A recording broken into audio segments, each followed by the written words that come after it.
Rennes. Stéphane a dirigé l'entraînement aujourd'hui, mais le flou est toujours là. Apparemment, Sergio Conceição, c'est pas possible. Et donc, alors, Daniel, la rumeur Habib Beye enfle. Oui, je pense. Moi, il y a les deux options. Bah, tu viens d'en citer une, c'est Conceição. Mais c'est cher, c'est un staff, c'est compliqué à mettre en place.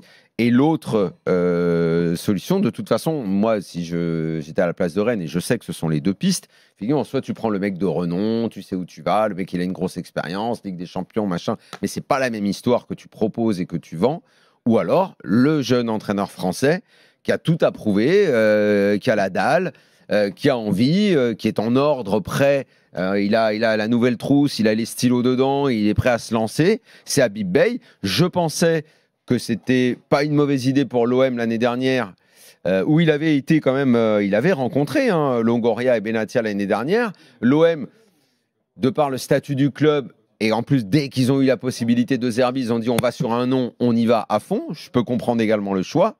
Là, pour Rennes, moi, moi je tente le coup. J'y vais. Je prends le nouvel écolier qui a la dalle, qui doit faire ses preuves. Moi, je me lance et je prends Habib Beye parce que de toute façon, sinon, ça veut dire qu'il va falloir se tourner vers des profils. J'en ai parlé hier. Rudy Garcia, c'est loin d'être le choix 1. Ce sera le choix s'il n'y a rien d'autre. Donc, s'ils ne se mettent pas d'accord ou s'il y a des doutes autour de la personnalité parce qu'il est jeune, parce qu'il n'a pas d'expérience, parce que ceci, cela. Mais je sais qu'Habib Beye a déjà rencontré les dirigeants. Je sais qu'il a déjà parlé aussi bien à Pinot que à Massara, que déjà à Pouille. Donc, on est dans quelque chose qui est possible. Et moi, en tout cas, je pense que c'est plutôt une bonne idée.